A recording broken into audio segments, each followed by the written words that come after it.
ಎಲ್ರಿಗೂ ನಮಸ್ಕಾರ. ಸ್ಪರ್ಧಾತ್ಮಕ ಪರೀಕ್ಷೆಗಳಿಗೆ ಭೂಗೋಳಶಾಸ್ತ್ರ ಎಷ್ಟು ಮುಖ್ಯ ಅಂತ ಈ ವಿಡಿಯೋ ನೋಡ್ತಿರೋಂಥ ಎಲ್ರಿಗೂ ಗೊತ್ತು. ತೀರಾ ಇತ್ತೀಚೆಗೆ ನಡೆದಂತಹ KAS ಪೂರ್ವಭಾವಿ ಪರೀಕ್ಷೆಯಲ್ಲಿ ಸರಿಯಾಗಿ 27 ಪ್ರಶ್ನೆಗಳು ಭೂಗೋಳಶಾಸ್ತ್ರದಿಂದನೇ ಬಂದಿದ್ವು.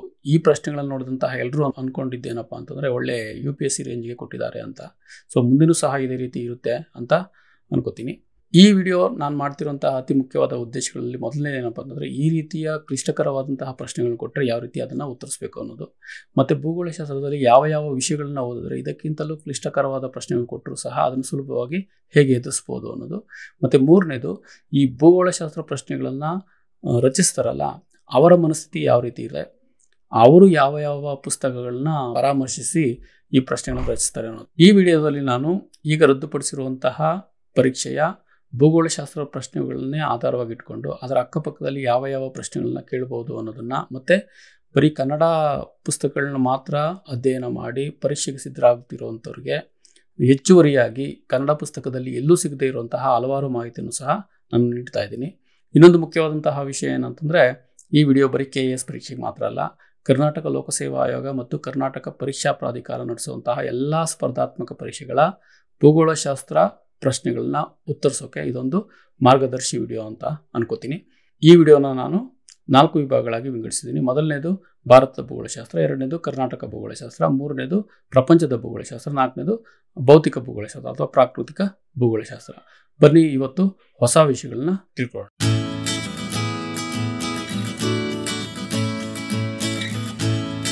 ಭಾರತದ ಭೂಗೋಳಶಾಸ್ತ್ರದಲ್ಲಿ ಇದು ಮೊದಲನೇ ಪ್ರಶ್ನೆ. ಇಲ್ಲಿ ಮೌಂಟೇನ್ ಚೇನ್ ಅಂತ ಒಂದು ಪದ ಇದೆ, ಮತ್ತೆ ರೇಂಜಸ್ ಅಂತ ಇದಾವೆ. ಇವೆರಡಕ್ಕೂ ವ್ಯತ್ಯಾಸವನ್ನು ನೋಡೋಣ. ನಮಗೆ ಪರ್ವತಗಳಲ್ಲಿ ಮೊದಲನೇದು ಮೌಂಟೇನ್ ರಿಡ್ಜ್ ಅಂತ, ಇಲ್ಲಿ ಕಿರಿದಾದ ನೀಳವಾದ ಪರ್ವತಗಳ ಗುಂಪಿರ್ತದೆ. ಎರಡನೇದು ಮೌಂಟೇನ್ ರೇಂಜ್ ಅಂತ, ಇಲ್ಲಿ ಶಿಖರಗಳು ಮತ್ತು ಕಣಿವೆಗಳಿಂದ ಕೂಡಿದಂತಹ ಅಕ್ಕಪಕ್ಕದಲ್ಲಿ ನೀಳವಾಗಿರುವಂತಹ ಒಂದು ಪರ್ವತಗಳ ಸಾಲಿರ್ತದೆ. ಮೂರನೇದು ಮೌಂಟೇನ್ ಚೈನ್ ಅಂತ, ಇದರಲ್ಲಿ ಹಲವಾರು ಪರ್ವತ ಸರಣಿಗಳು ಸಮಾನಾಂತರವಾಗಿ ಒಂದಾದ ನಂತರ ಒಂದು ಹಬ್ಬಿರ್ತವೆ ಮತ್ತು ಇವೆಲ್ಲ ಬೇರೆ ಬೇರೆ ಕಾಲಕ್ಕೆ ಸೇರಿರ್ತವೆ. ನಾಲ್ಕನೇದು ಮೌಂಟೇನ್ ಸಿಸ್ಟಮ್ ಅಂತ, ಪರ್ವತ ವ್ಯವಸ್ಥೆ ಅಂತ ಹೇಳ್ಬೋದು. ಇದರಲ್ಲಿ ಹಲವಾರು ಸರಣಿಗಳು ಸಮಾನಾಂತರವಾಗಿ ಒಂದಾದ ನಂತರ ಒಂದು ಹಬ್ಬಿರ್ತವೆ ಮತ್ತು ಇವೆಲ್ಲ ಒಂದೇ ಕಾಲದಲ್ಲಿ ನಿರ್ಮಾಣ ಆಗಿರ್ತವೆ. ಐದನೇದು ಮೌಂಟೇನ್ ಗ್ರೂಪ್ ಅಂತ, ಇದರಲ್ಲಿ ಅವ್ಯವಸ್ಥಿತವಾದಂತಹ ಹಲವಾರು ಸರಣಿಗಳು ಹಬ್ಬಿರ್ತವೆ, ಸಾಲಾಗಿರಲ್ಲ, ಅಂದ್ರೆ ಸಮಾನಾಂತರವಾಗಿರಲ್ಲ, ಬೇರೆ ಬೇರೆ ದಿಕ್ಕಲ್ಲಿರ್ಬೋದು, ಬೇರೆ ಬೇರೆ ಇದರಲ್ಲಿರ್ಬೋದು, ಅಂಥವನ್ನ ನಾವು ಮೌಂಟೇನ್ ಗ್ರೂಪ್ ಅಂತ ಕರಿತೀವಿ. ಕೊನೆಯದು ಕಾರ್ಡಿಲೆರಾ ಅಂತ. ಕಾರ್ಡಿಲೆರಾ ಅಂತಂದ್ರೆ ಇದರಲ್ಲಿ ಹಲವಾರು ಮೌಂಟೇನ್ ಸಿಸ್ಟಮ್ ಮತ್ತೆ ಮೌಂಟೇನ್ ಗ್ರೂಪ್ಗಳು ಇರ್ತವೆ. ಇಲ್ಲಿ ನಮಗೆ ಮೌಂಟೇನ್ ಚೈನ್ ಕೇಳಿದಾರ ಮತ್ತೆ ಮೌಂಟೇನ್ ರೇಂಜಸ್ ಕೇಳಿದಾರ. ಇಲ್ಲಿ ಶಿವಾಲಿಕ್ ಸರಣಿ, ಕೆಳ ಹಿಮಾಲಯ, ಮಹಾ ಹಿಮಾಲಯ ಮತ್ತು ಹಿಮಾಲಯದ ಆಚೆಗಿನ ಪರ್ವತಗಳು ಅದು ಸರಣಿಗಳು. ಸೊ ಇಲ್ಲಿ ಪೀರ್ ಪಂಜಾಲ್, ಮಹಾಭಾರತ್, ಧೌಳಗಿರಿ, ಮಾಕಲು, ದಾಫ್ಲಾ, ಮಿರಿ, ಕಾರಾಕೋರಂ, ಲಡಾಖ್ ಇವನ್ನ ನಾವು ಇಲ್ಲಿ ಹೊಂದಿಸಿ ಈ ಕೋಡ್ಗಳ ಮುಖಾಂತರ ನಾವು ಇದನ್ನ ಹೇಳಬೇಕಾಗ್ತದೆ. ಸೊ ಶಿವಾಲಿಕ್ ಬೆಟ್ಟಗಳು ಹಿಮಾಲಯ ಪರ್ವತದ ಅತ್ಯಂತ ಕೆಳಭಾಗದಲ್ಲಿ ಅತ್ಯಂತ ದಕ್ಷಿಣದಲ್ಲಿರುವಂತಹ ಪರ್ವತ ಸರಣಿಗಳು. ಅರುಣಾಚಲ ಪ್ರದೇಶದಲ್ಲಿ ದಾಫ್ಲಾ ಮತ್ತು ಮಿರಿ ಅಂತ ಇದಾವೆ, ಅವು ಶಿವಾಲಿಕ್ಗೆ ಸೇರಿದಾವೆ. ಸೊ ಎಗೆ ಆನ್ಸರ್ 3. ಎಗೆ ಆನ್ಸರ್ 3. ಸೊ ಬೇರೆ ಯಾವುದೂ ಇಲ್ಲ, ಹಾಗಾಗಿ ಇದೇ ಸರಿಯಾದ ಉತ್ತರ. ಸೊ ಇದು ಅತ್ಯಂತ ಸುಲಭವಾಗಿ ನಿಮಗೆ ಪ್ರಶ್ನೆಯನ್ನ ತಯಾರು ಮಾಡಿದ್ದಾರೆ. ಹೇಗೆ ಯಾವುದು ಅಂತ ಗೊತ್ತಿದ್ರೆ ಸಾಕು, ನಿಮಗೆ ಈ ಕ್ವಶನ್ ಅನ್ನ ಆನ್ಸರ್ ಮಾಡೋದು ತುಂಬಾ ಈಸಿ ಆಗಿರ್ತದೆ. ಸೊ ಈ ತರದನ್ನ ಸಾಮಾನ್ಯವಾಗಿ UPSC ಕೇಳಲ್ಲ, ಅಟ್ಲೀಸ್ಟ್ ಎರಡಾದ್ರೂ ಆಪ್ಷನ್ಸ್ ಇಟ್ಟೇ ಇರ್ತಾರೆ ಅವರು. KPSC ಇದನ್ನ ಇನ್ನೂ ಸುಧಾರಿಸಿಲ್ಲೇನು, ಈ ತರದ್ದೇ ಸುಮಾರು ತಪ್ಪುಗಳನ್ನ ಇವ್ರು ಮಾಡ್ತಿದ್ದಾರೆ. ಇರ್ಲಿ, ನಮ್ಗೆಲ್ಲ ಇದು ಒಳ್ಳೇದೇ. ಉಳಿದದನ್ನು ನೋಡೋ ಅವಶ್ಯಕತೆನೇ ಇಲ್ವಲ್ಲ, ಒಂದು ಗೊತ್ತಿದ್ರೆ ಸಾಕಾಯ್ತು ನಮಗೆ. ನೋಡೋಣ. ಬಿ ಅಲ್ಲಿ ಯಾವುದು? ಬಿಗೆ 1 ಅಂದ್ರೆ ಮಧ್ಯ ಹಿಮಾಲಯ ಪೀರ್ ಪಂಜಾಲ್ ಕಾಶ್ಮೀರದಲ್ಲಿದೆ, ಮಹಾಭಾರತ್ ನೇಪಾಳದಲ್ಲಿದೆ. ಸಿಗೆ ಆನ್ಸರು 2. ಸೊ ಇವು ಗ್ರೇಟರ್ ಹಿಮಾಲಯ, ಮಹಾ ಹಿಮಾಲಯದಲ್ಲಿರೋವು. ಮಹಾ ಹಿಮಾಲಯದಲ್ಲಿ ಇವು ಪರ್ವತ ಸರಣಿಗಳಲ್ಲ, ಇವು ಪರ್ವತ ಶಿಖರಗಳು. ಧೌಳಗಿರಿ ಮತ್ತು ಮಾಕಳು ನೇಪಾಳದಲ್ಲಿದ್ದಾವೆ. ಯಾರೋ ತಪ್ಪು ಕೊಟ್ಟಿದ್ದಾರೆ ಇಲ್ಲಿ. ಟ್ರಾನ್ಸ್ ಹಿಮಾಲಯದ ಆಚೆಗಿನ ಪರ್ವತ ಸರಣಿಗಳು. ಸೊ ಅದರಲ್ಲಿ ನಿಮ್ಗೆ ಗೊತ್ತಿರೋ ರೀತಿಯಲ್ಲಿ ಕಾರಾಕೋರಂ ಸರಣಿ, ಜಸ್ಕರ್ ಸರಣಿ ಮತ್ತು ಲಡಾಖ್ ಸರಣಿಗಳು ಬರ್ತವೆ. ಸೊ ಟ್ರಾನ್ಸ್ ಹಿಮಾಲಯ ಇದಕ್ಕೆ ಸಂಬಂಧಪಟ್ಟಂತೆ ಉಳಿದ ಮಾಹಿತಿ ನೋಡೋಣ. ಇಲ್ಲಿ ಹಿಮಾಲಯ ಸರಣಿದು, ಇದರಲ್ಲಿ 3 ಸಮಾನಾಂತರವಾಗಿರುವಂತಹ ಸರಣಿಗಳಿದ್ದಾವೆ. ಮಹಾ ಹಿಮಾಲಯ, ಮಧ್ಯ ಹಿಮಾಲಯ ಮತ್ತು ಕೆಳ ಹಿಮಾಲಯ. ಮಹಾ ಹಿಮಾಲಯನ ನಾವು ಹಿಮಾದ್ರಿ ಅಂತ ಕರಿತೀವಿ, ಮಧ್ಯ ಹಿಮಾಲಯನ ಕೆಳ ಹಿಮಾಲಯ ಅಂತ ಕರಿತೀವಿ. ಇದು ಉಳಿದ ಕಳೆದು ಶಿವಾಲಿಕ್ ಪರ್ವತಗಳು. ಇದನ್ನು ನಾವು ಸಿಂಟ್ಯಾಕ್ಸಿಸ್ ಅಂತ ಕರಿತೀವಿ. ಓಕೆ, ಸಿಂಟ್ಯಾಕ್ಸಿಸ್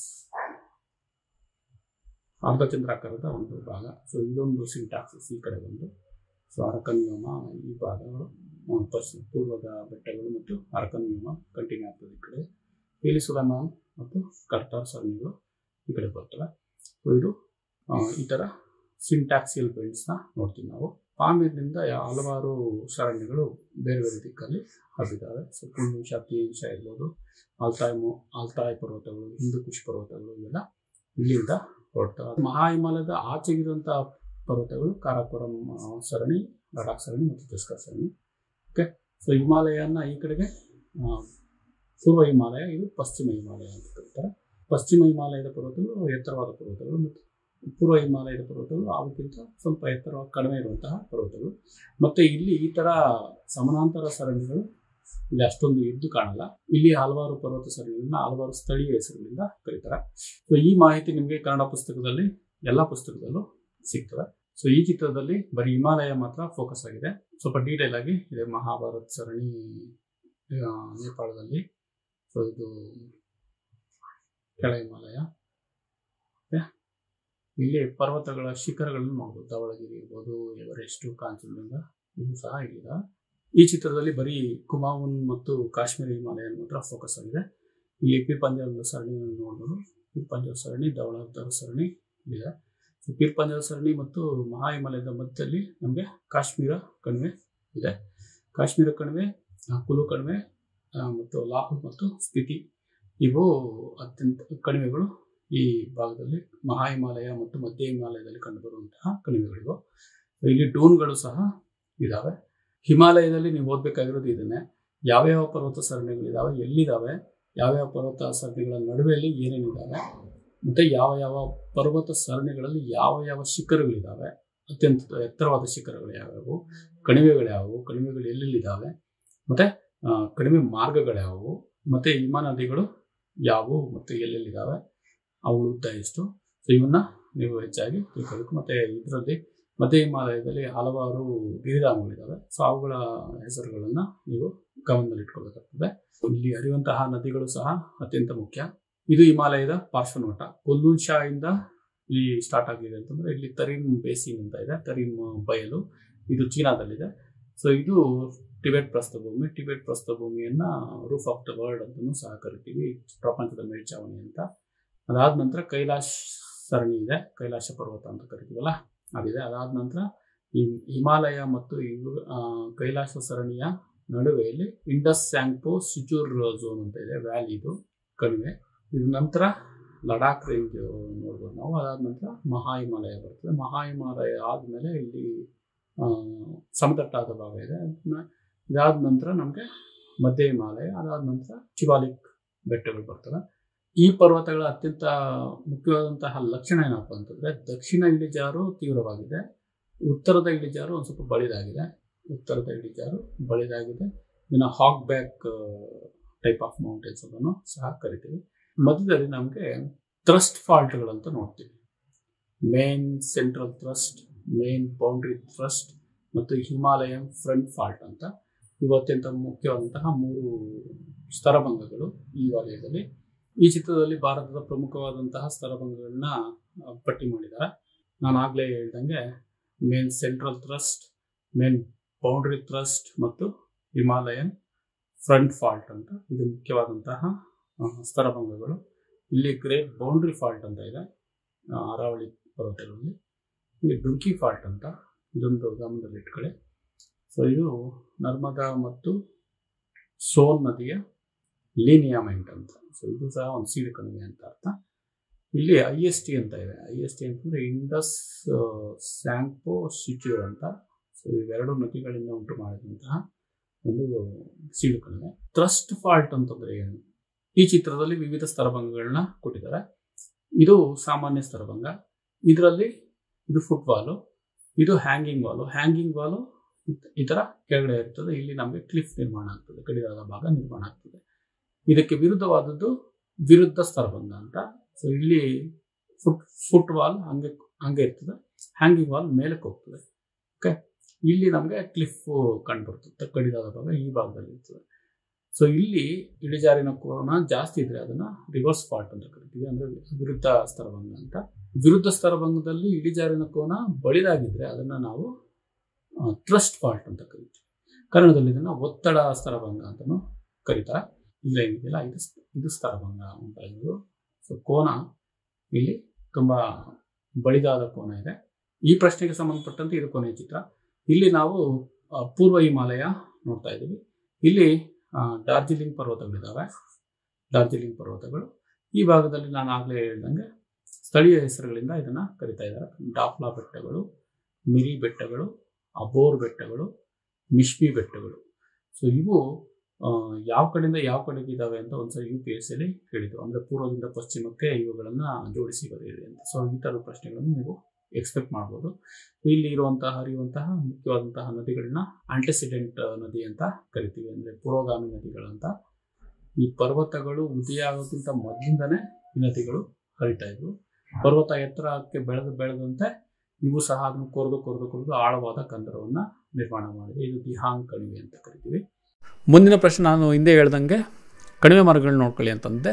ಕಣಿವೆ ಮಾರ್ಗಗಳು 5 ಕೊಟ್ಟಿದ್ದಾರೆ. ಈ 5ರಲ್ಲಿ ಯಾವುದು ಮಧ್ಯ ಹಿಮಾಲಯದಲ್ಲಿ ಇದ್ದಾವೆ ಅನ್ನೋದು ಪ್ರಶ್ನೆ. ಇಲ್ಲಿ ಆಪ್ಷನ್ಸ್ ನೋಡಿ, 1 ಕರೆಕ್ಟು, 2 ಕರೆಕ್ಟು, 3 ಕರೆಕ್ಟು ಅಥವಾ ಎಲ್ಲ ಕರೆಕ್ಟು ಅಂತ ಕೇಳಿದ್ದಾರೆ. ಸೊ ಈ ರೀತಿಯ ಪ್ರಶ್ನೆಗಳನ್ನು ನೀವು ಉತ್ತರಿಸಬೇಕಾದ್ರೆ ಈ ಎಲ್ಲ ಆಪ್ಷನ್ಸು ನಿಮ್ಗೆ ಗೊತ್ತಿದ್ರೆ ಮಾತ್ರ ಉತ್ತರ ಕೊಡಬೇಕು, ಇಲ್ಲ ಅಂತಂದರೆ ಕಷ್ಟ ಆಗ್ತದೆ. ಸೊ ಇದರಲ್ಲಿ ಬನಿಹಾಲ್ ಪಾಸು ಮಧ್ಯ ಹಿಮಾಲಯದಲ್ಲಿದೆ, ಪೀರ್ ಪಂಜಾಲು ಮಧ್ಯದಲ್ಲೇ, ಸಿಂಥನ್ ಟಾಪ್ ಅಂತ ಅದು, ಸೊ ಅದು ಮಧ್ಯ ಹಿಮಾಲಯದಲ್ಲಿದೆ. ರೋಟಂಗ್ ಪಾಸು ಮಧ್ಯ ಹಿಮಾಲಯದಲ್ಲೇ, ಗೋಲಾಬರ್ ಅಂತ ಇದೆ, ತಪ್ಪಿದು ಅದು. ಆ್ಯಕ್ಚುಲಿ ಇದು ಗೋಲಾಬ್ಗರ್ ಪಾಸ್ ಅಂತ. ಸೊ ಇದು ಸಹ ಮಧ್ಯ ಹಿಮಾಲಯದಲ್ಲಿದೆ. ಸೊ ಹಾಗಾಗಿ ಇದರ ಆನ್ಸರು ಎಲ್ಲವೂ ಕರೆಕ್ಟ್ ಅಂತ. ಸೊ ಇದಕ್ಕೆ ಪ್ರೂಫನ್ನು ನೋಡ್ಕೊಳ್ಳೋಣ. ಈ ಚಿತ್ರದಲ್ಲಿ ನಮಗೆ ಹಿಮಾಲಯದಲ್ಲಿರುವಂತಹ ಪ್ರಮುಖವಾದಂತಹ ಕಣಿವೆ ಮಾರ್ಗಗಳು ಇಲ್ಲಿ ನೀಡಿದ್ದಾರೆ. ಸೊ ಇದು ಕನ್ನಡ ಪುಸ್ತಕದಲ್ಲೂ, ಅದರಲ್ಲೂ ಮುಖ್ಯವಾಗಿ ರಂಗನಾಥ್ ಸರ್ ಬುಕ್ಕಲ್ಲೂ ಇದೆ. ಸೊ ಇಲ್ಲಿ ಪೀರ್ ಪಂಜಾಲ್ ಕಣಿವೆ ಇದೆ, ಕಣಿವೆ ಮಾರ್ಗ ಇದೆ. ಇದು ಬನಿಹಾಲ್ ಕಣಿವೆ ಮಾರ್ಗ. ಇಲ್ಲೇ ನಮಗೆ ಮಧ್ಯ ಹಿಮಾಲಯ ಹಾದು ಹೋಗೋದು. ಓಕೆ, ಇಲ್ಲೇ ನಮಗೆ ರೋಟಾಂಗ್ ಪಾಸು ಸಿಗ್ತದೆ. ಸಿಂಥನ್ ಟಾಪು ಇಲ್ಲಿದೆ, ಗುಲಾಬ್ಗರು ಇದರ ಅಕ್ಕಪಕ್ಕದಲ್ಲೇ ಇದೆ. ಸಾಮಾನ್ಯವಾಗಿ ನಾವು ಕೇಳ್ತಾ ಬಂದಿರುವಂತಹ ಪ್ರಮುಖವಾದಂತಹ ಕಣಿವೆ ಮಾರ್ಗಗಳಂತಂದರೆ ಇದು ಶಿಪ್ಕಿಲಾ. ಸೊ ಇದು ಇಲ್ಲಿಂದ ಇಲ್ಲಿಗೆ ಕನೆಕ್ಟ್ ಮಾಡ್ತದೆ. ಮತ್ತು ಇಲ್ಲೇ ಸಟ್ಲೇಜ್ ನದಿ ಈ ಕಡೆಯಿಂದ ಈ ಕಡೆಗೆ ಹರ್ಕೊಂಡು ಹೋಗ್ತದೆ. ನಾಥುಲಾ ಪಾಸು ಮತ್ತು ಜೆಲೆಪ್ಲಾ ಪಾಸು, ಜೆಲೆಪ್ಲಾ ಇಲ್ಲಿದೆ. ಸೊ ಇವು ಅತ್ಯಂತ ಪ್ರಮುಖವಾದಂತಹ ಪಾಸು. ಇಲ್ಲಿ ಬುರ್ಜಿಲ್ ಪಾಸ್ ಅಂತ ಇದೆ. ಸೊ ಅದು ಅತ್ಯಂತ ಪ್ರಮುಖವಾದಂತಹ ಪಾಸು, ಅಂದರೆ ಕಣಿವೆ ಮಾರ್ಗ. ಸೊ ಉಳಿದದನ್ನು ನೀವು ನೋಡಿ, ನಾನು ನಿಮಗೆ ಕಣಿವೆ ಮಾರ್ಗಗಳ ಲಿಸ್ಟನ್ನು ಕೊಟ್ಟಿದ್ದೀನಿ, ಅದನ್ನು ನೀವು ವಿಡಿಯೋ ಪಾಸ್ ಮಾಡಿ ನೋಡ್ಕೋಬೋದು. ಸೊ ಇದು ನೋಡಿ, ಸಿಂಥನ್ ಟಾಪ್ ಗೂಗಲ್ ಸಿಕ್ಕಿದ್ದು ನನಗೆ. ಎಲ್ಲೆಲ್ಲಿಂದ ಹುಡುಕ್ತಾರೋ ಗೊತ್ತಿಲ್ಲ. ಬುಕ್ಕಲ್ಲಿ ಇಲ್ದಿರೋಂತಹ ಕಣಿವೆ ಮಾರ್ಗಗಳನ್ನೆಲ್ಲ ಕೇಳ್ತಾರೆ. ಇಲ್ಲಿ ಯಾರೋ ಬ್ರಿಟಿಷ್ ಅಧಿಕಾರಿ ಬರೆದಿರುವಂತಹ ಇದು 1910ರಲ್ಲಿ ಬರೆದಿರುವಂತಹ ಪುಸ್ತಕದಲ್ಲಿ ಬನಿಹಾಲ್ ಮತ್ತು ಪೀರ್ ಪಂಜಾಲ್ ಬಗ್ಗೆ ಮಾತಾಡಿದ್ದಾರೆ. ಸೊ ಇಲ್ಲೇ ಗುಲಾಬ್ಗರ್ ಪಾಸು ಸಹ ಇದೆ ಅಂತ ಇಲ್ಲಿ ಹೇಳಿದ್ದಾರೆ. ಸೊ ನೀವು ಸಹ ಎಲ್ಲ ಕಣಿವೆ ಮಾರ್ಗಗಳನ್ನ ಗಮನದಲ್ಲಿ ಇಟ್ಕೊಳ್ಳಿ.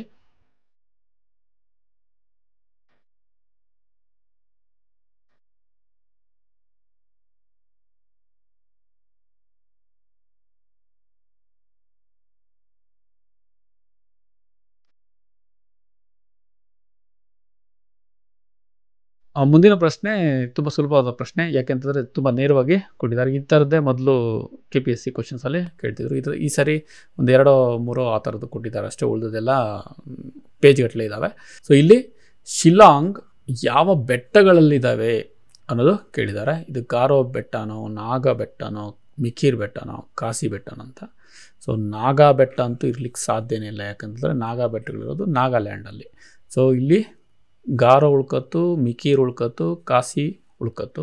ಗಾರೋ, ಮಿಕೀರ್ ಮತ್ತು ಕಾಸಿ ಈ 3 ಬೆಟ್ಟಗಳು ಇರೋದು ಮೇಘಾಲಯದಲ್ಲಿ. ಗಾರೋ, ಕಾಸಿ ಮತ್ತು ಜೈಂತಿಯಾ ಬೆಟ್ಟಗಳು. ಇಲ್ಲಿ ಶಿಲ್ಲಾಂಗ್ ಇಲ್ಲಿದೆ, ಶಿಲ್ಲಾಂಗು. ಓಕೆ, ಶಿಲ್ಲಾಂಗ್ ಇರೋದು ಹಂಗಾರೆ ಕಾಸಿ ಬೆಟ್ಟಗಳು ಅಂತ ಆಯಿತು. ಕಾಸಿ ಬೆಟ್ಟಗಳು ಸರಿಯಾದ ಉತ್ತರ ಇದಕ್ಕೆ. ಇನ್ನೊಂದು ಪ್ರಮುಖವಾದಂತಹ ವಿಷಯ ಏನಪ್ಪ ಅಂತಂದರೆ, ಇದು ಮೇಘಾಲಯ ಪ್ರಸ್ಥಭೂಮಿ. ಮೇಘಾಲಯ ಪ್ರಸ್ಥಭೂಮಿ ಈ ಪೂರ್ವದ ಬೆಟ್ಟಗಳು ಈಸ್ಟರ್ನ್ ಹಿಲ್ಸ್ ಅಂತ ಏನು ಕರಿತೀವಿ ಅದರ ಭಾಗ ಅಲ್ಲ, ಇದು ಇದರ ಭಾಗ. ಇದು ಯಾವುದು? ನಮ್ಮ ದಕ್ಕನ್ ಪ್ರಸ್ಥಭೂಮಿಯ ಭಾಗ. ಇಲ್ಲಿ ಗಂಗಾ ನದಿ ಮತ್ತು ಬ್ರಹ್ಮಪುತ್ರ ನದಿಗಳು ಹರಿದು ಇದನ್ನು ಭಾಗ ಮಾಡಿ ಇದೊಂದು ಗ್ಯಾಪ್ ಉಂಟಾಗಿದೆ. ಇದನ್ನು ಮಾಲ್ಡಾ ಗ್ಯಾಪ್ ಅಂತ ಕರಿತೀವಿ. ಮಾಲ್ಡಾ ಗ್ಯಾಪ್ ಇದು. ಓಕೆ, ಸೊ ಈ ಕಡೆ ಇರುವಂತಹ ಪ್ರಮುಖ ಬೆಟ್ಟಗಳು ನೋಡಿ, ನಾಗಾ ಬೆಟ್ಟಗಳು. ಇದರ ಮೇಲಕ್ಕೆ ಪಟ್ಕಾಯಿ ಬಾಂಬ್ ಬೆಟ್ಟಗಳು ಬರ್ತವೆ, ಬರೇಲ್ ಬೆಟ್ಟ, ಮತ್ತು ಇಲ್ಲಿ ಲೋಕ್ಟಾಕ್ ಸರೋವರ ಇದೆ. ಲೋಕ್ಟಾಕ್ ಸರೋವರ UPSC ಸುಮಾರು ಸರಿ ಕೇಳಿದರು. ಪೂರ್ವಾಂಚಲ ಬೆಟ್ಟಗಳು ಮತ್ತು ಮಿಜೋ ಬೆಟ್ಟಗಳು. ಓಕೆ, ಇಲ್ಲಿರುವಂತಹ ಬ್ಲೂ ಮೌಂಟೇನ್ ಅತ್ಯಂತ ಪ್ರಮುಖವಾದಂತಹ ಬೆಟ್ಟ. ಇದೊಂದು ಲೋಕ್ಟಾಕ್ ಬೆಟ್ಟ ಅತ್ಯಂತ ಪ್ರಮುಖವಾದಂತಹ ಒಂದು ಭೌಗೋಳಿಕ ಅಂಶ, ಅದನ್ನು ಗಮನದಲ್ಲಿ ಇಟ್ಕೊಳ್ಳಿ. ಈ ಬೆಟ್ಟಗಳಲ್ಲಿರುವಂತಹ ಅತ್ಯಂತ ಎತ್ತರವಾದ ಶಿಖರಗಳನ್ನು ಕನ್ನಡ ಪುಸ್ತಕದಲ್ಲಿ ಕೊಟ್ಟಿದ್ದಾರೆ, ಅದನ್ನು ಒಂದ್ಸರಿ ಗಮನಿಸಿ. ರೆಂಗ್ಮಾ ಬೆಟ್ಟಗಳು ಮತ್ತು ಮಿಕ್ಕಿರ್ ಬೆಟ್ಟಗಳಿದ್ದಾವೆ. ಓಕೆ, ಸೊ ಅದನ್ನು ಗಮನಿಸಿ. ಇಲ್ಲಿ ಹರಿಯುವಂತಹ ನದಿಗಳು, ಇಲ್ಲೊಂದು ತೀಸ್ತಾ ನದಿ ಅಂತ ಹರಿತದೆ ಈ ಕಡೆಗೆ. ಓಕೆ, ಮುಂದಿನ ಪ್ರಶ್ನೆ ಭಾರತದ ನದಿ ವ್ಯವಸ್ಥೆಯನ್ನು ಕುರಿತಾಗಿದೆ. ಸೊ ಡ್ರೈನೇಜನ್ನು ಯಾವಾಗಲೂ ಇವರು ಗೂಗಲ್ ಟ್ರಾನ್ಸ್ಲೇಟ್ ಮಾಡಿ ಚರಂಡಿ ವ್ಯವಸ್ಥೆ ಅಥವಾ ಬಸಿತ ವ್ಯವಸ್ಥೆ ಅಂತ ಕೊಟ್ಟಿದ್ದಾರೆ ಈ ಸಾರಿ. ಸೊ ಅದು ಸರಿಯಾದ ಪದ ಅಲ್ಲ, ಇದು ಜಲಾನಯನ ವ್ಯವಸ್ಥೆ ಅಂತಲೇ ಆಗಬೇಕು. ಇಲ್ಲಿ ಮೊದಲನೇ ಆಪ್ಷನ್ ಅಂತಂದರೆ ಭಾರತದ ನದಿ ವ್ಯವಸ್ಥೆಯು ಭಾರತದ ಪ್ರಮುಖ 3 ಪ್ರಾಕೃತಿಕ ಸ್ವರೂಪಗಳ ವಿಕಾಸದ ಪ್ರತಿಫಲನ ಮತ್ತು ಅಲ್ಲಿ ಬೀಳುವಂತಹ ಮಳೆಯ ಲಕ್ಷಣಗಳನ್ನು ಆಧರಿಸಿದೆ ಅನ್ನೋದು. ಎರಡನೇ ಆಪ್ಷನ್ ಅಂತಂದರೆ ಹಿಮಾಲಯವು ಮೇಲಕ್ಕೆತ್ತಲ್ಪಟ್ಟಂತೆ ಪರ್ಯಾಯ ಪ್ರಸ್ಥಭೂಮಿಯ ಉತ್ತರದ ಭಾಗವು ಅದರ ಕೆಳಗೆ ಸಬ್ಸಿಡೆನ್ಸ್ ಅಂತಂದರೆ ಮುಳುಗಡೆಯಾಗಿ ಅಲ್ಲಿ ಟ್ರಫ್ ಫಾಲ್ಟ್ ಅಂತಂದರೆ ಸೀಳು ಕಣಿವೆಯಾಗಿ ನಿರ್ಮಾಣ ಮಾಡಿತು ಅನ್ನೋದು. ಮೂರನೇ ಆಪ್ಷನ್ ಅಂತಂದರೆ ನಮ್ಮ ಪರ್ಯಾಯ ಪ್ರಸ್ಥಭೂಮಿಯು ಸ್ವಲ್ಪ ಬಾಗಿದ್ದರಿಂದ, ಅದು ಯಾವ ಕಡೆಯಿಂದ ಯಾವ ಕಡೆಗೆ ಬಾಗಿದ್ದು, ನಾರ್ತ್ ವೆಸ್ಟಿಂದ ಸೌತ್ ಈಸ್ಟರ್ನ್ ಕಡೆಗೆ ಅಂದರೆ ವಾಯುವ್ಯದಿಂದ ಆಗ್ನೇಯದ ಕಡೆಗೆ ಬಾಗಿದ್ರಿಂದ ಇದೆಲ್ಲ ಬೇ ಆಫ್ ಬೆಂಗಾಲ್ ಅಂತಂದರೆ ಬಂಗಾಳ ಕೊಲ್ಲಿಗೆ ಕಡೆಗೆ ಹರಿತಾ ಇದ್ದಾವೆ ಅಂತ. ಸೊ ಇದರಲ್ಲಿ ಈ ಸ್ಟೇಟ್ಮೆಂಟು ಸಹ ಕರೆಕ್ಟು, ಈ ಸ್ಟೇಟ್ಮೆಂಟು ಸಹ ಕರೆಕ್ಟು ಮತ್ತು ಈ ಸ್ಟೇಟ್ಮೆಂಟು ಸಹ ಕರೆಕ್ಟು. ಹಾಗಾಗಿ ಸೊ ಇಲ್ಲಿರುವಂತಹ ಆಪ್ಷನಲ್ಲಿ ನಾವು ಹುಡುಕಬೇಕು. ಇದರಲ್ಲಿ A1 ತಪ್ಪು, ಇದು ತಪ್ಪು, ಇದು ತಪ್ಪು, ಇದು ಸರಿಯಾದಂತಹ ಉತ್ತರ. ಇದಕ್ಕೆ ಸಂಬಂಧಪಟ್ಟಂತಹ ಮಾಹಿತಿಯನ್ನು ನಾವು ಇಂಗ್ಲೀಷ್ ಪುಸ್ತಕದಲ್ಲಿ ಇರುವಂತಹ ಮಾಹಿತಿ, ಇದೇ ಮಾಹಿತಿಯನ್ನು ಕನ್ನಡದಲ್ಲಿ ಟ್ರಾನ್ಸ್ಲೇಟ್ ಮಾಡಿದ್ದಾರೆ, ಕನ್ನಡ ಬುಕ್ಕಲ್ಲೂ ಇದೆ. Subjected to subsidence and consequent trough faulting. Trough ಅಂತಂದರೆ ಅದನ್ನು ಕನ್ನಡದಲ್ಲಿ ಸೀಳು ಕಣಿವೆ ಅಂತ ಕರಿತೀವಿ. ಇದೊಂದು ಭಾಗ, ಇದೊಂದು ಭಾಗ, ಮಧ್ಯದಲ್ಲಿರುವಂತಹ ಭಾಗ ಕೆಳಗಡೆಗೆ ಸ್ತರಭಂಗ ಆಗ್ತದೆ. ಸೊ ಇಲ್ಲಿ ಒಂದು ಹಳ್ಳ ಉಂಟಾಗ್ತದೆ, ಇದನ್ನು ನಾವು ಟ್ರಫ್ ಅಂತ ಕರೀತಾರೆ, ಅದನ್ನು ಕನ್ನಡದಲ್ಲಿ ಸೀಳು ಕಣಿವೆ ಅಂತ ಕರಿತೀವಿ. ನರ್ಮದಾ ನದಿ ಹರಿತಿದೆಯಲ್ಲ, ಅದು ಸೀಳು ಕಣಿವೆ. ಸೊ ಇದಕ್ಕೆ ಸಂಬಂಧಪಟ್ಟಂತಹ ಮಾಹಿತಿ NCERT ಪುಸ್ತಕದಲ್ಲಿ ನೋಡ್ಬೋದು. ಇಲ್ಲಿ upheaval of Himalaya when the northern flank of the peninsular block was subjected to subsidence and consequent trough faulting. Same to same line ಹಂಗೆ ತಗೊಬಂದು ಇಟ್ಟಿದ್ದಾರೆ.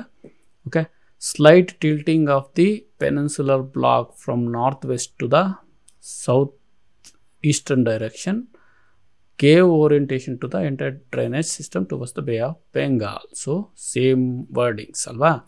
ಸೊ ಇವೆರಡು ಆಪ್ಷನ್ನು ಈ ಪುಸ್ತಕದಿಂದನೇ ತಗೊಂಡಿದ್ದಾರೆ.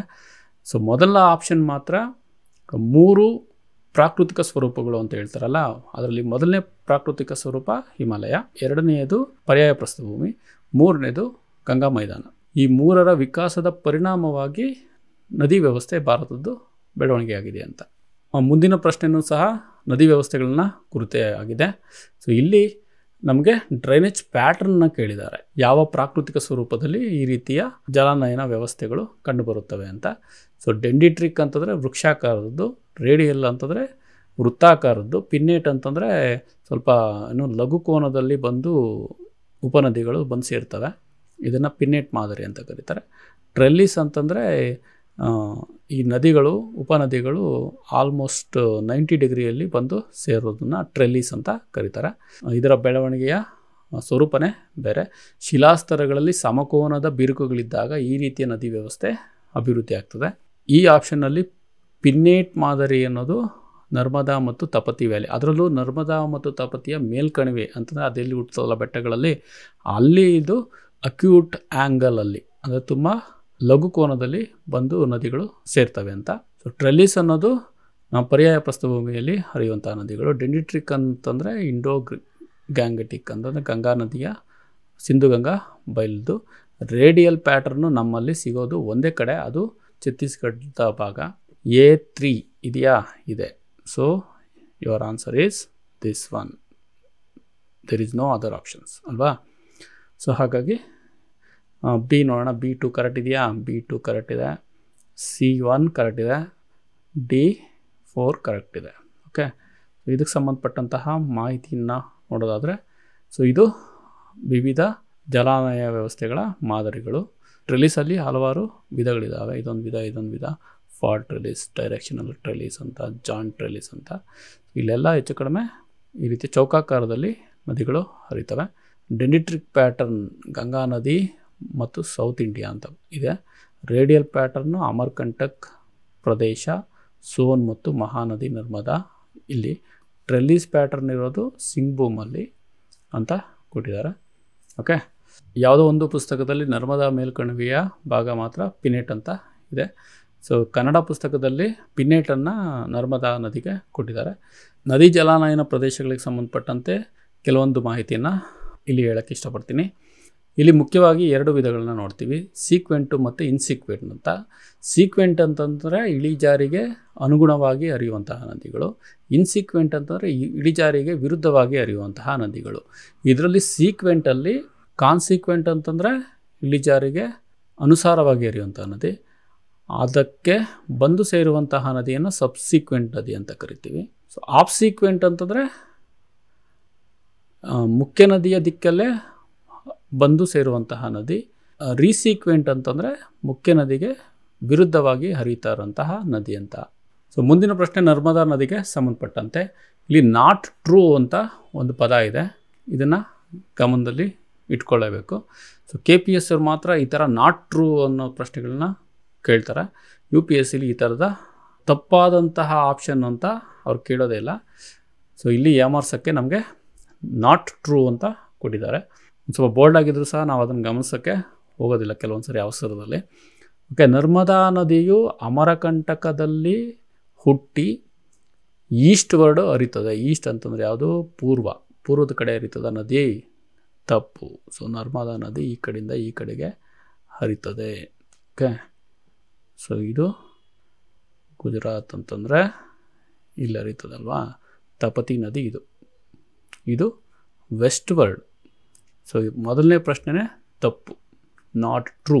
ಓಕೆ, ಉಳಿದೋದ್ರ ಬಗ್ಗೆ ತಲೆ ಕೆಡಿಸ್ಕೊಳ್ಳೋ ಅವಶ್ಯಕತೆಯೇ ಇಲ್ಲ, ಆದರೆ ತಿಳ್ಕೊಳ್ಳೋಣ. ಸೊ ನರ್ಮದಾ ನದಿಯು ಜಬಲ್ಪುರದ ಬಳಿಯಲ್ಲಿ ತುಂಬ ಕಿರಿದಾದಂತಹ ಕಣಿವೆಯ ಮುಖಾಂತರ ಹರಿಯುತ್ತದೆ. ಸರಿ.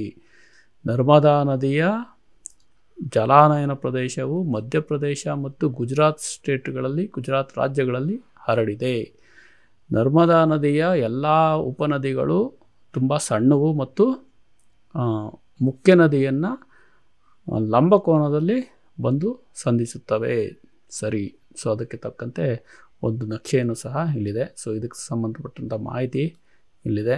ಅಮರಕಂಟಕದಲ್ಲಿ ಹುಟ್ಟುತ್ತದೆ, ಜಬಲ್ಪುರದ ಬರಳಿಯಲ್ಲಿ ತುಂಬ ಕಿರಿದಾಗಿ ಇರುತ್ತದೆ. ಈ ಮಾಹಿತಿ ನಿಮಗೆ ಕನ್ನಡ ಪುಸ್ತಕದಲ್ಲೂ ಸಹ ಸಿಗ್ತದೆ. ಈ ನಕ್ಷೆ ನರ್ಮದಾ ನದಿಯ ಜಲಾನಯನ ಪ್ರದೇಶ. ಇಲ್ಲಿ ಇರುವಂತಹ ಸಣ್ಣ ಸಣ್ಣ ನದಿಗಳಿದಾವಲ್ವಾ, ಉಪನದಿಗಳು, ಇವೆಲ್ಲ ಹೆಚ್ಚು ಕಡಿಮೆ ಈ ನದಿಗೆ ಲಂಬಕೋನದಲ್ಲೇ ಬಂದು ಸೇರ್ತಾ ಇದ್ದಾವೆ. ಸೊ ಆ ಆಪ್ಷನ್ನು ಕರೆಕ್ಟು. ಸೊ ಮುಂದಿನ ಪ್ರಶ್ನೆ, ಟ್ರಾಪಿಕಲ್ ಎವರ್ಗ್ರೀನ್. ಸೊ ಮರಗಳು, ಫಾರೆಸ್ಟ್ ಟೈಪ್ಸ್, ಅರಣ್ಯದ ವಿಧ, ಪ್ರಮುಖ ಮರಗಳು. ಇದು ಸಹ ಕನ್ನಡ ರಂಗನಾಥ್ ಪುಸ್ತಕದಲ್ಲಿ ಇದ್ದಾವೆ. ಟ್ರಾಪಿಕಲ್ ಎವರ್ಗ್ರೀನ್ಗೆ ಸಿಡಾರ್ ಬರ್ತದೆ, ಅದು ವೈಟ್ ಸಿಡಾರು. ಸೆಮಿ ಎವರ್ಗ್ರೀನ್ ಅಂತಂದರೆ ರೋಸ್ವುಡ್. ಟ್ರಾಪಿಕಲ್ ಡೆಸಿಡಿಯಸ್ ಮರ, ಎಲೆ ಉದುರಿಸುವಂತಹ ಅರಣ್ಯ ಅಂತಂದರೆ ಬೇವಿನ ಮರ. ಕೋನಿಫರಸ್ ಅಂತಂದರೆ ದೇವದಾರು. ಓಕೆ, ಸೊ ಇಲ್ಲಿಗೆ ಸಂಬಂಧಪಟ್ಟಂತೆ ಆಪ್ಷನ್ಸ್ ನೋಡೋಣ. A3 2 ಸೊ ಇಲ್ಲೊಂದು ಸ್ವಲ್ಪ ಬುದ್ಧಿವಂತಿಕೆ ತೋರಿಸಿದ್ರು. B3 ಆಪ್ಷನ್ನು ಇದಕ್ಕಿಲ್ಲ, ಇವೆರಡಕ್ಕೂ ಇಲ್ಲ. ಸೊ ಮುಂದಕ್ಕೆ ನೋಡೋಣ. C1 ಇದೆ, ಇಲ್ಲಿದೆ. D4 ಅಂತಾನೆ. D4 ಕರೆಕ್ಟ್ ಇದೆ, ಎಲ್ಲ ಕರೆಕ್ಟ್ ಇದೆ. 3 ಆಪ್ಷನ್ನು ಕರೆಕ್ಟ್ ಇದೆ. ಇಲ್ಲಿ ತಪ್ಪಾಗಿದೆ. ಸೊ ಅವ್ರು ಕೊಟ್ಟಿರುವಂತಹ ಆಪ್ಷನ್ನು ತಪ್ಪಾಗಿದೆ. ಓಕೆ, ಯಾವ ಯಾವ ಅರಣ್ಯದಲ್ಲಿ ಯಾವ ಯಾವ ಮರಗಳು ಬೆಳೀತಾವಂತ ಒಂದು ಲಿಸ್ಟ್ ಕೊಟ್ಟಿದ್ದೀನಿ. ವಿಡಿಯೋ ಪಾಸ್ ಮಾಡಿಕೊಂಡು ಓದ್ಕೊಳ್ಳಿ.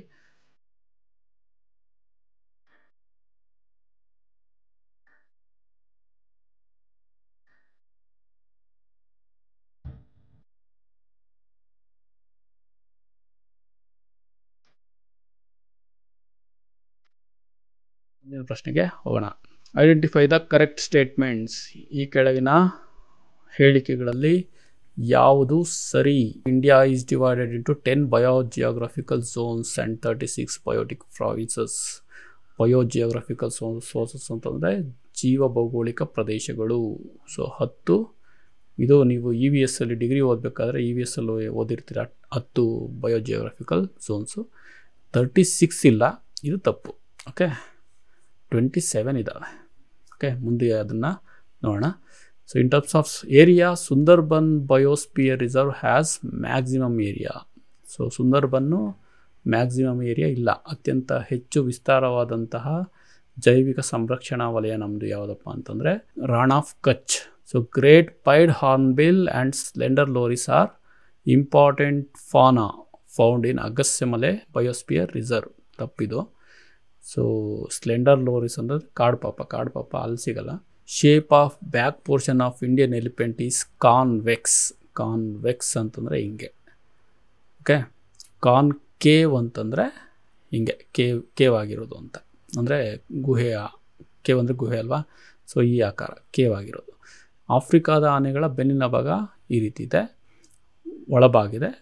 ಇದು ಮೇಲ್ಬಾಗಿದೆ ನಮ್ಮ ಭಾರತದ್ದು. ಇದು ಸರಿ.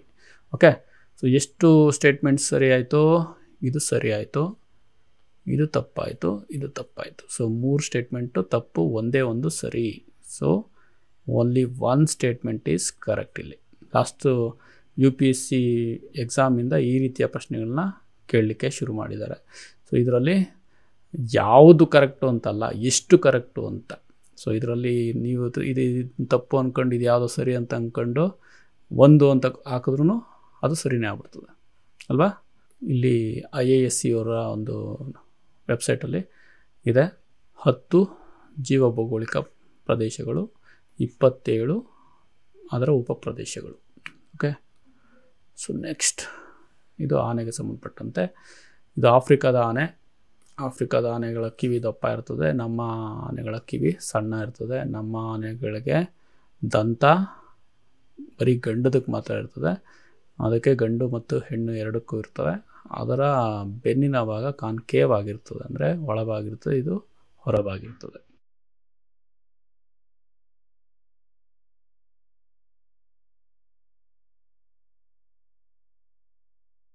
ನೆಕ್ಸ್ಟ್ ಪ್ರಶ್ನೆ. ಸೊ ಇಲ್ಲಿ ಮಿನರಲ್ಸ್, ಖನಿಜಗಳು ಮತ್ತು ಸಂಪನ್ಮೂಲಗಳು, ಇಲ್ಲಿ ಅದನ್ನು ಗಣಿ ಮಾಡುವಂತಹ ಪ್ರದೇಶ ಅಥವಾ ಉತ್ಪಾದಿಸುವಂತಹ ಪ್ರದೇಶ. ಐರನ್ ಓರ್ ಎಲ್ಲಿ ಸಿಗ್ತದೆ? ನಮ್ಮ ಬಾಬಾ ಬುಡನ್ಗಿರಿ ಕುದುರೆಮುಖದಲ್ಲಿ ಸಿಗ್ತದೆ. ಡೈಮಂಡ್ ಪನ್ನಾದಲ್ಲಿದೆ, ಮಧ್ಯಪ್ರದೇಶದಲ್ಲಿ. ಕೋಲ್ ಜೆರಿಯಾ ಎಲ್ರಿಗೂ ಗೊತ್ತಿದೆ, ಜಿಯೋಗ್ರಫಿ ಓದೋರಿಗೆ ಬೇಸಿಕ್ ನಾಲೆಜ್ ಇದು. ಜಿಯೋಥರ್ಮಲ್ ಪುಗಾ ವ್ಯಾಲಿ, ಮಣಿಕರಣ್ ಅಂತ ಇದೆಯಲ್ಲ ಜಮ್ಮು ಕಾಶ್ಮೀರದಲ್ಲಿ, ಅಲ್ಲಿ ಪುಗಾ ವ್ಯಾಲಿ. ಓಕೆ, ಸೊ A3 ಇದೆಯಾ? A3 2 ಇದ್ದಾವೆ. ಓಕೆ, B1 ಇದು ಕರೆಕ್ಟ್ ಆನ್ಸರ್. ಓಕೆ ಅಲ್ವಾ? B1 ಅಂದರೆ C2 correct, D4 correct. Okay, ಇದು ಎಲ್ಲ ಕನ್ನಡ ಪುಸ್ತಕದಲ್ಲೂ ನಿಮ್ಗೆ ಸಿಗ್ತದೆ, ಅದೇನು ಪ್ರಾಬ್ಲಮ್ ಇಲ್ಲ. ಜೆರಿಯಾ ಇಲ್ಲಿದೆ, ಓಕೆ, ಜಾರ್ಖಂಡಲ್ಲಿ. ಇದೆಲ್ಲ ಭಾರತದ ಪ್ರಮುಖವಾದಂತಹ ಕಲ್ಲಿದ್ದಲು ದೊರೆಯುವಂತಹ ಪ್ರದೇಶಗಳು. ಇದು ಗೊಂಡ್ವಾನಾ ವಲಯ, ಇದು ಟರ್ಷಿಯರಿ ವಲಯ. ಸೊ ನೈವೇಲಿ ಲಿಗ್ನೈಟ್ಗೆ ಫೇಮಸ್ ಆಗಿದೆ. ಇದೆಲ್ಲ ಗೊತ್ತಿರುವಂತಹ ವಿಚಾರ. ಸೊ ನೆಕ್ಸ್ಟು ಜಿಯೋಥರ್ಮಲ್ಗೆ ಸಂಬಂಧಪಟ್ಟಂತೆ ಇಲ್ಲೊಂದು ಮಾಹಿತಿ ಇದೆ, ಪುಗಾ ವ್ಯಾಲಿ. ಸೊ ಇಂಗ್ಲೀಷ್ ಬುಕ್ಕಲ್ಲೂ ಇದೆ, ಕನ್ನಡದಲ್ಲೂ ಸಹ ಇದೆ.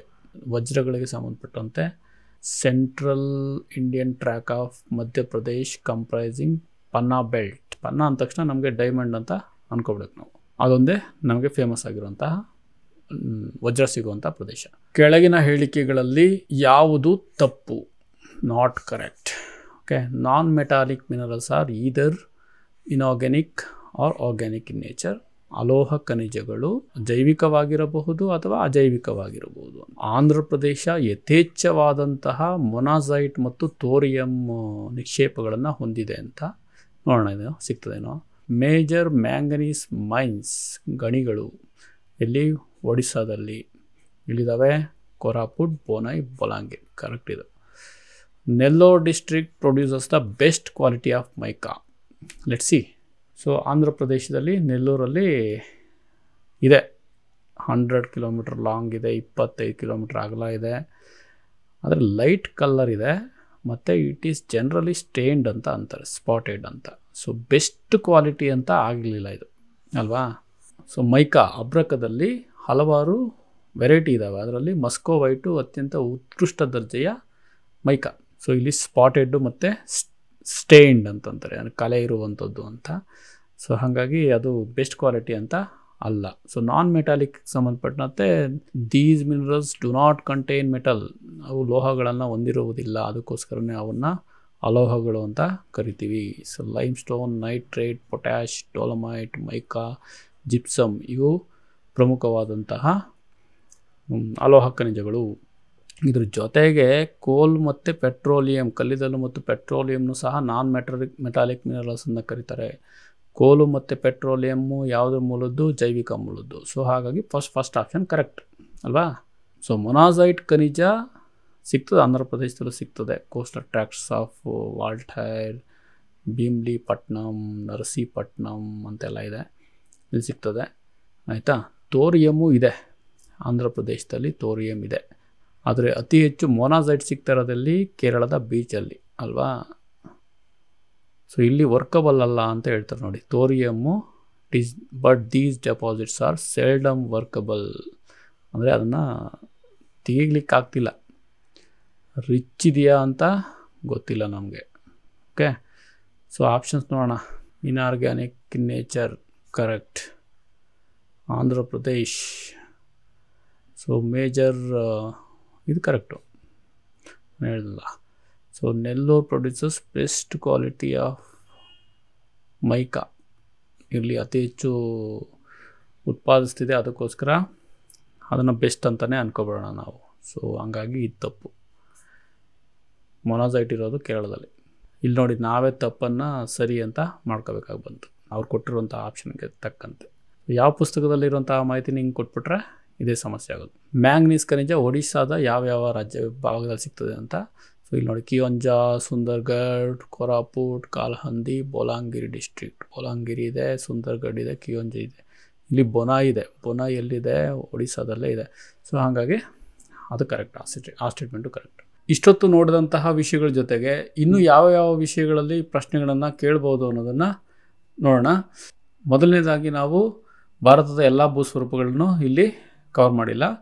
ಇದ್ರ ಜೊತೆಗೆ ನಾವು ಉತ್ತರದ ಮೈದಾನಗಳು, ಪರ್ಯಾಯ ಪ್ರಸ್ಥಭೂಮಿ ಮತ್ತು ದ್ವೀಪಗಳು ಇವುಗಳನ್ನು ಸಹ ನೋಡ್ಕೋಬೇಕಾಗ್ತದೆ. ಸೊ ಇದಕ್ಕೆ ಸಂಬಂಧಪಟ್ಟಂತೆ ಟೈಮ್ ಸಿಕ್ಕಿದ್ರೆ ಅದಕ್ಕೆ ಸಪ್ರೇಟ್ ಆದಂತಹ ವಿಡಿಯೋ ಮಾಡೋಕ್ಕೆ ಟ್ರೈ ಮಾಡ್ತೀನಿ. ಅದು ಬಿಟ್ಟರೆ ನೆಕ್ಸ್ಟ್ ಬರೋದು ಭಾರತದ ಸ್ವಾಭಾವಿಕ ಸಸ್ಯವರ್ಗ. ಸ್ವಾಭಾವಿಕ ಸಸ್ಯವರ್ಗದಲ್ಲಿ ಉಳಿದದ್ದು ಅಂಶಗಳು ಸಹ ಇದ್ದಾವೆ, ಅದರ ಹಂಚಿಕೆ ಯಾವುದು ಇತ್ಯಾದಿ ಅವುಗಳನ್ನ ನೋಡ್ಕೋಬೇಕಾಗ್ತದೆ. ಅದು ಬಿಟ್ಟರೆ ಮಣ್ಣುಗಳು, ಭಾರತದ ಮಣ್ಣುಗಳು ಇಲ್ಲೆಲ್ಲೂ ಕೇಳಿಲ್ಲ. ಭಾರತದ ಮಣ್ಣುಗಳ ಬಗ್ಗೆ ಹಲವಾರು ಪ್ರಶ್ನೆಗಳನ್ನ ಕೇಳ್ಬೋದು.